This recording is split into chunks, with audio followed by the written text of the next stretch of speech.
গরম পড়তে চলেছে। 2026-এই ভেঙে চুরমার হবে সব রেকর্ড।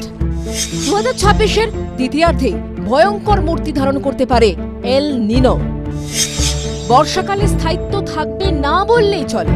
তাপমাত্রা চড়চড়িয়ে বাড়বে, চরম আকার নেবে খরা, দেখা দেবে তীব্র জলসংকট। কিন্তু কি এই এল নিনো? মধ্য প্রশান্ত মহাসাগরে উষ্ণ সমুদ্র স্রোত হলো এল নিনো। এল নিনো একটি স্প্যানিশ শব্দ, যার অর্থ ছোট্ট যিশু। ক্রিসমাসের সময় উপকূলে সক্রিয় হয় বলেই এমন নাম।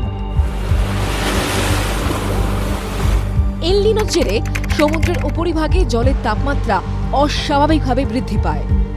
নির্দিষ্ট কিছু অঞ্চলে খরা, বন্যা এবং তীব্র গরমের মতো চরম পরিস্থিতি তৈরি হয়।